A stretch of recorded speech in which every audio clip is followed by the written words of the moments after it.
Hi, this is Zibby Owens, and you're listening to the award-winning podcast, Moms Don't Have Time to Read Books. I'm also the host of Moms Don't Have Time to Lose Weight, and I'm the editor of the anthology, which you should run out and buy, called Moms Don't Have Time to, a Quarantine Anthology. All proceeds of that book go to COVID-19 vaccine research. And I'm the editor-in-chief of Moms Don't Have Time to Write, a new publication on Medium, and we're accepting submissions, so please send your personal essays there. And if all that isn't enough, you can follow me on Instagram at Zibby Owens, and my website is zibbyowens.com. Okay, now back to this amazing podcast. Dr. Samantha Boardman is the author of Everyday Vitality, Turning Stress into Strength. She received her BA from Harvard University, an MD from Cornell University Medical College, and completed a 4-year residency program in psychiatry at Weill Cornell Medical College. After graduating from residency, she continued working at the hospital as the in-house psychiatrist for the Employment Assistance Program and also opened a private practice in Manhattan. She later went back to school and got a master's degree in applied positive psychology at the University of Pennsylvania. She has published papers in journals including Translational Neuroscience, Nature Reviews Neuroscience, the American Journal of Psychiatry, and the Journal of Clinical Psychiatry. She's also a frequent contributor to Psychology Today, The Wall Street Journal, and Thrive Global, and a guest on The Today Show and Good Day New York. Welcome, Samantha. Thank you so much for coming on Moms Don't Have Time to Read Books. Thank you so much for having me. I'm just thrilled to be here. Thank you. Oh, well, I really enjoyed your book, and I think it is so useful. The combination of your own personal experience, the tips you give. I feel like you were speaking to me, like a very busy mom, woman, where like you're speaking to everybody who needs a little bit of help, just like making their lives a little bit better. So I feel like it was great. And it's actionable advice and all the rest. Anyway, why don't you tell listeners sort of what your book's about and what inspired you to write this? Well, just thank you again for having me on. I think you make everyone's life a little bit better who listens to your podcast. So thank you. Aww. Well, I was inspired to write the book. It's taken me a while to do it. The quarantine helped me finish it because it's sort of been in the works for about 4.5 years.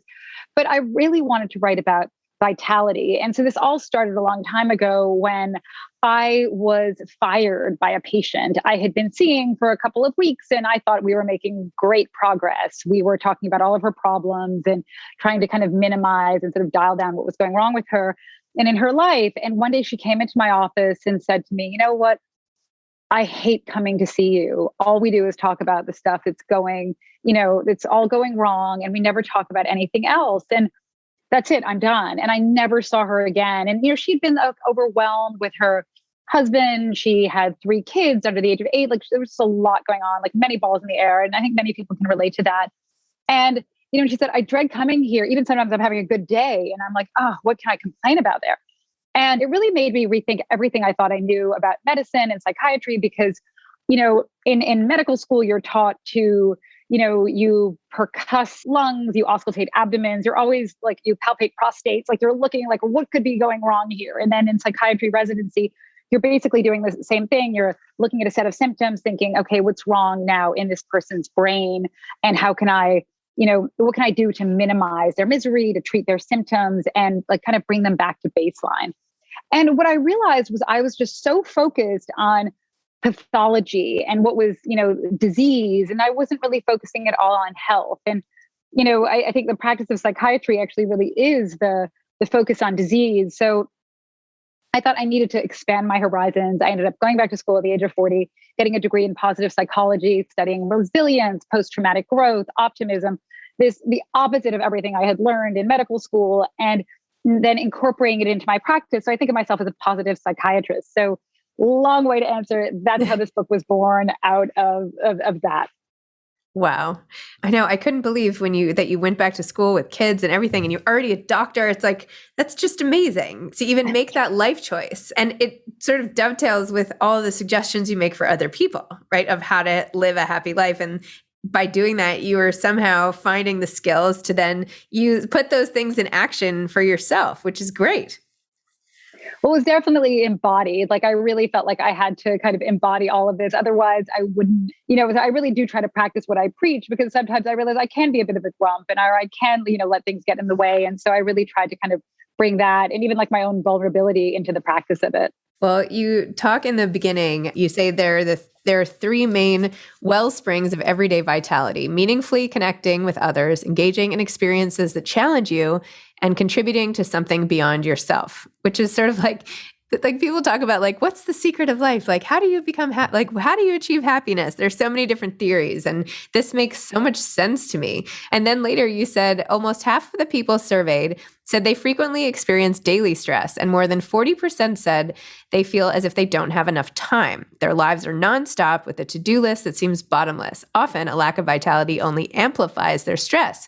Patients often just give up and sigh, I guess that's life.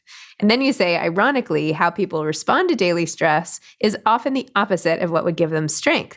Choices like canceling plans with friends, eating comfort food, staying up late watching television, and skipping the gym to offer temporary relief, but further deplete vitality. Okay, one more little thing. I believe that vitality is cultivated and enhanced through productive and meaningful actions. Having a good conversation, doing a favor for someone, going for a walk, reading an interesting article, and then calling a friend to discuss it. These commonplace experiences and micro moments are the building blocks of everyday resilience. They are other-oriented, they are outward-oriented, they are action-oriented. They are not internal nor individual, nor do they require sustained self-immersion. On the contrary, they require engagement and interaction. I love that. Like, that is just so awesome. I was sort of like putting your lens on happiness and, vitality onto like what I do, for instance, right? So like I changed my entire life up, and now this is what I do. I try to explain to people, like every day I have these like amazing conversations. It's unbelievable. Like everybody should have a podcast. Like it's just, I get so much out of it. And people say, aren't you like exhausted? You're like doing 4 podcasts a day. I'm like, no, it's like this dose of energy I get from each one. So I felt like, and you even have a whole thing on communication. And anyway, I'm rambling, but anyway, talk to me about all of that. No, I love that. And I do think what you do every day is truly vitalizing, and I think it is in those connections. We often talk about, mental health and health in general. It's like the eating and well and moving and sleeping well and all that. And those are all critically important, but also like the lifeblood of well-being is our connections with others. And it's sort of neglected. It's sort of, even I know, like I have many people who tell me, and I do this too, unless I'm deliberate about it. If I've got a to-do list, like the personal connections will probably be the thing that sort of drops to the bottom of it. By the end of the day, I just don't really have the energy. And so really being deliberate about kind of expanding yourself in some way. And I think there's so much pressure, even in therapy and in today's world, to feel like, okay, I have to dig into myself. I have to self-immerse. I have to wallow in my emotions. I've got to eat, pray, love my way into well-being. And maybe I need to go away for a month, or I need to do something that's super like self-absorbed. And actually that can steal vitality, and I think when we become so self-immersed and so self-focused that we lose those connections and we prioritize oneself. And, people always say like, oh, you have to always put on your, life jacket, life preserver before you put on someone else's. And yes, 30,000 feet, but actually like you can do both. And I think that we've got this like either or mindset. And I kind of want to shift back to that, because it's the most vitalizing things we do. The best, antidote for stress is actually doing something for someone else. And it's really empowering. I love this study for it. It was for, I think it was 6th and 7th graders. They asked the 7th graders to give advice to 6th graders about how to like their best study habits. And then other 6th graders were given advice from teachers, other ones from parents. And you'd think obviously the teachers and parents have better advice. I always think I've got better, great advice giving to my kids. But the amazing thing was the kids, the 7th graders who were giving the advice to the younger kids, their study habits improved as well as the 6th graders' study habits improved. So 6th graders were actually more receptive to like a peer from a student telling them what to do, but also when you do the act of giving advice and it's sort of, using your experience to help somebody else is so motivating. And that's where motivation comes from, is I think when we feel like we're effective in this world. And there's studies looking at that with weight loss, with saving money. And so I think when motivation is something that we often tap out of, but actually others are a wellspring of motivation too. And we're doing something for someone else. It's so true. And I feel like you give such specific suggestions that make it like, okay, well, this isn't so hard. I can do this. Like, for instance, with exercise, how you say, you say when you're exploring exercise options for yourself, like invite a friend who's had a recent loss to go for a walk, or send a teenager off to college with a yoga mat, or offer to be a gym buddy to a friend going through a divorce, watch a friend's baby so she can do an online workout, right? It's like it's this whole theory of being of service to somebody else, right? And that it just like doubles down on your own. It's like that when the more selfless you are, it actually benefits you more. Right? Totally. Like other help is self-help, and I think self-help can become so narrow. And so I think actually other help, and I kind of think of this book in a way as an other help book too. And it helps you in every way. And I think, when we're overwhelmed at the end of the day, it's like the last thing you feel like doing. And so sometimes the only way to get yourself to do that is I read about it, like you can't be a flake. Like I go for a walk kind of every Friday with a friend of mine in Central Park, and we always do it. And I can't tell you, every Friday morning, I'll be like, oh, I don't really want to do it. And if I call PK up and I bail on her, will she be upset? And I'm sort of guilted into do it. And then I'm so happy I went. You never regret those like actions that you take. And we have a great time and we have fun in the park and we walk around for an hour. And I look forward to it right afterwards. And then like Thursday night, I'm like, oh, how can I get out of this?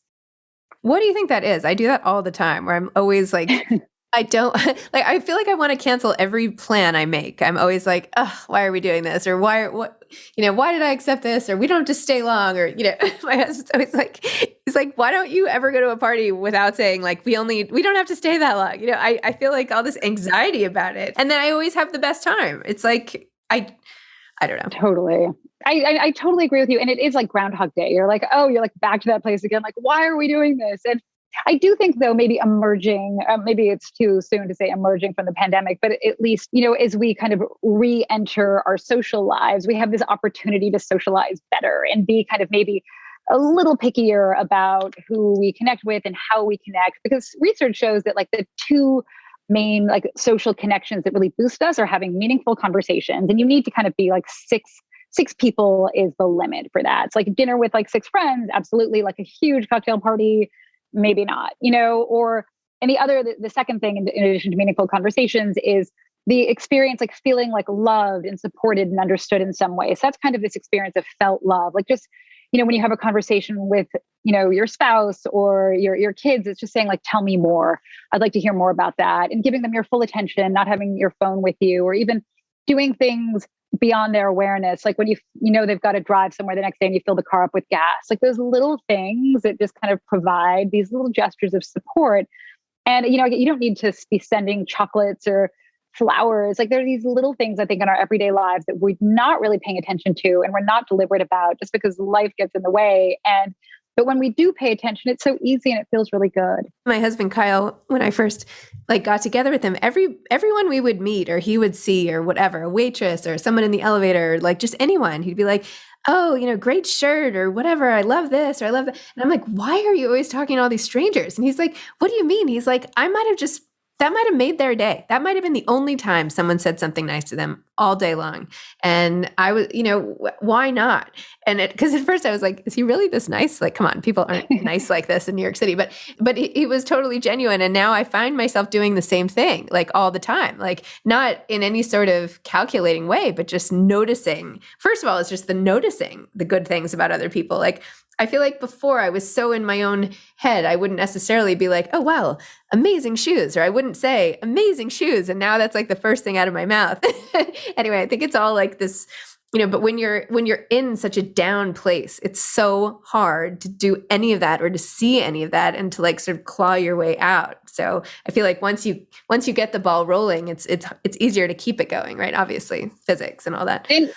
But it's amazing, though, actually, how you talk about your husband doing that and the contagion effect. Like you caught that, that noticing. And really, our bandwidth of attention, like I think our brains are just kind of primed to look for like bad stuff or to like focus on ourselves and to like sort of turn inward and tunnel vision and be little turtles. But when you are around somebody who's a little bit more expansive and looks around, it kind of forces you to. And then you're probably much more like that around your kids now and around other people. And there is, there's a lot of research. Maybe he's read, maybe he's a psychologist, I don't know, but there's so much research around like incidental interactions, like with those strangers. And one of the things about COVID too, I remember missing so much was like the guy who walks his dog on the street. I don't know his last name. I wasn't doing Zoom cocktails with him, but like those interactions that are really meaningful and I think really important with people. And so even when you're picking up your coffee in the morning to like look up from your phone, how are you? Thank you. And people who do that actually do go on to have a better day. So I think there are a lot of opportunities that we might miss if we're just sort of, stuck in our own heads. So true. I had this one experience. I don't even know why I bring this up, but I went into the Tasty Delight on 3rd Avenue and the woman behind the counter was like being just so rude to everybody. Like, and my first instinct was to like get annoyed, right? And like just sort of like put my hackles up in response to her sort of being rude. And as I watched her kind of like serve the people in front of me, I was like, I wonder what's going on with her. Like maybe something's wrong. Maybe why would she be doing this? And so when it was my turn, I said something like, I'm sorry, it looks like you're having a really bad day or something like that. Or I'm sorry, something like that. Anyway, she like burst into tears and she was like, yes, I'm having the worst day. And like, oh my gosh. And I was like, it's okay. I don't know. But anyway, all to say it's very easy to help people out with just a comment, just one thing, just to pay attention. And then it improves your vitality so much. So I don't know. I'm so on board with your whole concept and spreading the joy that you can find, especially because you just so nailed it with the people, being so tired and, all of that and comfort eating. And yes, I mean, not to say I don't do that. I do all of that stuff, but anyway. So we all, yes. So tell me a little about writing this book. And I know you said it was a long process and that story had happened before you. And you even had this meeting with like Angela Duckworth in the middle of it, talking about her book and all of that. Oh my gosh. So tell me about turning this into a story and what that was like for you.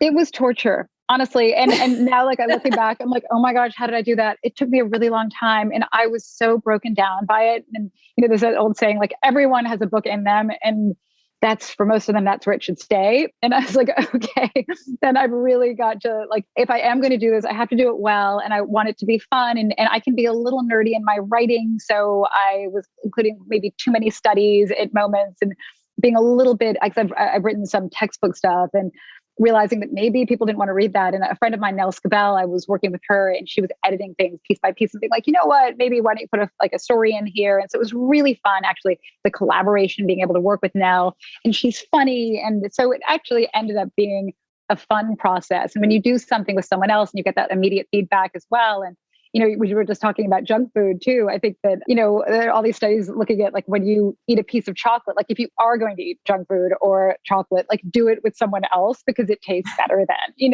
and I think that is true. Like if like one person's distracted, like food just doesn't taste as good. So I think whatever you do that's a shared experience is really valuable. And every time we are sort of distracted or stuck in our own heads, we're sort of actively unsharing a potentially uplifting experience too. Interesting. What about your patients? Like, do any of them see themselves in here? Are you concerned about that? Like, do you open up in treatment with them the way you do in the book, or is this like a whole new side of you they're going to hear about? Like, how do you feel about that? I think what I really learned in like it Penn when I did the positive psychology program was also, I think there had been this like weird wall in psychiatry between like anything your patients knows about you and like they're just projecting whatever they are into you. And I think there was some value in that, but also I think there's value in being a human being as well. And so, one of the most interesting sort of observations too was when, when I was pregnant and do you tell your patient? Do you not tell your patient? Like there's all these different theories about what one should say. And like, that you could be like 9 months pregnant and your patient doesn't even notice, like there's like some like denial thing there. And because there are certain things that they are going to know about you in some way. But, I had permission for the stories that I told about them. And so I would never in any way, we've got HIPAA rules and things like that to violate anyone's privacy. But I actually felt that even telling those stories was a way to their experiences could help others too. And I think that was a way for them to sort of, share what had gone on in their own lives and changing many, many, many details. But I think there's an act of generosity in what they were doing as well. So true. So how do you make sure, aside from, writing this book and using your work to help inform the people on your blog and your patients and all of that, or how do you get your like sort of vitality kick? Like, what are some of your things? Truly, like I have to be really deliberate about it because otherwise I feel like a tumbleweed in the daytime because I can I do have my sort of turtle, I think like my like turtle pathology that I will just retreat in some way and just sort of fold into myself. So I have to be deliberate. I have to be in nature at some point, being in the park or even in concrete nature, just walking on the streets in the city. I have to sit down properly to eat something and not eat on the go. Like my husband is German and he would be like, when's breakfast? When's lunch? When's dinner? And I come from like a waspier background. I'm like, we drink, like we like eat some cheese and crackers with like vodka. But he's really into like, proper meals. I've never missed a meal since I've met him because he's so deliberate. It's like this, I think Europeans have a certain different like joy in eating. They grow up differently and that there's not that like on the go mindset. Like he doesn't understand a to go cup. Like it just is so unfathomable to him. He's come around to it now, but so I really am kind of, I do try to be deliberate about food. I try to be super deliberate about how I sleep and more though, really about connections. I mean, I think that kind of reaching out to friends, having a phone call, like sometimes even I found with patients too, like Zoom is a bit much. People don't like looking at themselves. Like actually like the old fashioned phone call could be so good. I think that's like a sort of deeper way to connect. Sometimes there's people not seeing you too, like they don't have to reveal their space wherever they are. So it's just helpful too. Those are well springs of vitality and learning something and reading books. I love to read and there's been nothing better than reading during this period. And I talk a lot in the book about when you're like in a weird moment, you're having a hard time and you feel like you're going to sort of tumble down that sort of into that spiral is, we're told all the time these days to like be yourself. And I sometimes think that's not the best advice. And I will advise my patients, and also I take this personally too, is be on you. Like what would be the on you thing to do in this moment? And you can't like, to kind of make that concrete, who's somebody you admire? Like what would they do in this moment? And I think sometimes even, there are characters in literature that we have so much to learn from. You learn so much by immersing yourself in the life of another in a good book. And there is just this sort of distance you can take from whatever the heat of your own emotions are, and you're like, what would this person do in that moment? And I think that fiction is a wonderful like wellspring of vitality. I love that you brought that up. I meant to say something about that because my mom's advice to me, not to throw her under the bus here, but when I was growing up and I was so shy and all this, she would always tell me before I went to like an event, just be yourself. And I was like, that's like, first of all, it's impossible. Second of all, who even am I? Like, what does that even mean? And then I just would like have that in my head. And you have this Chekhov quote when you said, we see those, well, this is sort of social comparison. Well, maybe I'll read that later. Sorry, that quote comes later. But anyway, you said pretending to be someone else can promote flexibility in the midst of anxiety. So when you suggest like being Barbara Walters or Oprah or whoever it is that you pick, like that's the thing that can get you through as long as they have some skill that you're trying to emulate, right? So I loved that. And, I had been sort of, that's in my head, that advice from my mom all the time. Cause I'm always like, will I ever be able to just be me, And that like assumes that there is some like kernel like of truth, some true you. And I think that's also denying the fact that we're all constantly changing. We're works in progress, hopefully bending in the direction of goodness and being intentional about it. But the idea that there is some true you is just such a flawed way of thinking about it in this sort of fixed self that, is not allowing us to evolve. And I think it's even in our relationships to like sort of allow the other person to evolve as well and know that they're going to be changing. And, I think that people sometimes say like, if you're in a relationship, if you're having a hard time in your relationship, like, don't worry, she or he is going to be a little different 3 months from now. Like we're all changing, maybe hopefully in the best direction. I think that's where we need to be a little bit intentional about it.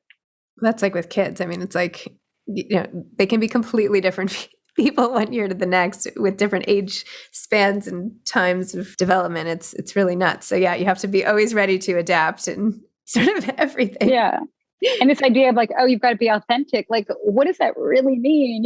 Like, so I think the idea that you're being authentic and just like sort of being yourself or expressing your emotions, which is, to a point maybe helpful, but what are those, those moments I think that you can get closer to the better version of yourself by channeling, somebody you really admire. And then just the final piece of advice that I took away, and I've always had this interest in social comparison theory, but you wrote from Chekhov's quote, "We see those who go to the market to buy food, who eat in the daytime and sleep at night, who prattle away, marry, grow old, but we neither hear nor see those who suffer, and the terrible things in life are played out behind the scenes." And I know you apply this to sort of Instagram life and thinking everybody is living this like perfect life except for you, and that just is totally depressing. But how can we sort of use social comparison for good? Well, that quote was in this wonderful study called "People Are More Miserable Than You Think." It's not particularly uplifting, but actually, social comparison, can get us it can optimize us in some way too. You'd be like, wow, like that, kid runs a mile faster than I do. I can sort of boost that. And even, I think having somebody to compete against rather than in a vacuum can be really helpful and kind of bring out the best in you and kind of help you really shine. So, but I think with social media, it's a lot harder when you're really seeing, it's not just you against like that other kid in your class, it's you against kind of the world. And it takes apparently like 17 seconds for a young woman to feel badly about herself after like leafing through Instagram. So as long as she knows, as she's looking at it, that this is not real life, like this is a, highlight reel of something really good. Like you almost have to go in knowing that it's choreographed, that it's manufactured, and to remind yourself that like they're kind of like Little Miss Perfect lives maybe aren't so perfect. And they call it duck syndrome from Stanford. Like we always see other like people like cruising along looking like they're having no trouble at all. And we never see like their legs beneath the surface, like paddling like crazy, like a duck would. But I think when we let other people be human, and I think Angela Duckworth was really human with me, and even our heroes be more human, like Simone Biles, somebody who's held to such a high standard of perfection. And people are so obsessed with like being perfect today and perfect in their social lives and perfect in the world they present and perfect in their achievements. I think it's an act of generosity when you see people sort of pull back the curtain and show you kind of warts and all that, hey, it's really hard. It's true. So are you reading anything amazing, or have you read anything great this summer? I'm reading The Midnight Library right now that I'm really enjoying. That's been fantastic. I just finished Wild Game that was so unputdownable. Oh my goodness. And I'm not like a good cook, and it made me want to cook after that.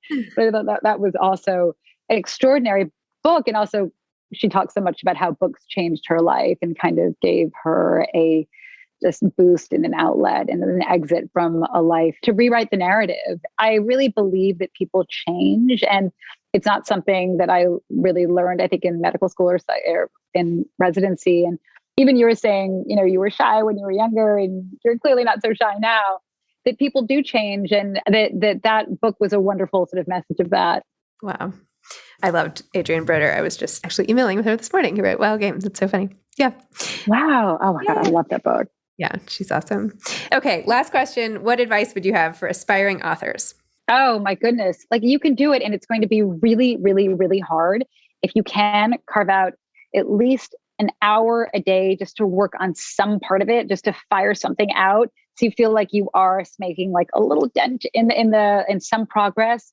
But I think it's really, really hard, but you can do it. And I had a really lovely friend, Angela Duckworth, who sent me her, and I assumed she's like had this like seamless process. This had fired out this amazing book. And it turned out it was really, really hard for her too. And it was really nice to have a friend kind of role model share her experience. And it made it seem like a little bit less painful and actually a little more fun. Excellent. Well, I mean, if you're going to learn about grit, you might as well learn. Oh my gosh. Wow. Amazing. Well, Samantha, thanks for coming on Moms Don't Have Time to Read Books. Thanks for giving everybody your dose of everyday vitality. And I know that this book will really benefit a lot of people, and that's amazing. So I just hope everybody grabs a copy and starts changing their lives. Thank you. Thank you so much. Okay. Have a great day. You too. Bye. Okay. Bye. Thanks for listening to this episode of Moms Don't Have Time to Read Books. Don't forget to follow me on Instagram at Zibby Owens and at Moms Don't Have Time to Read Books.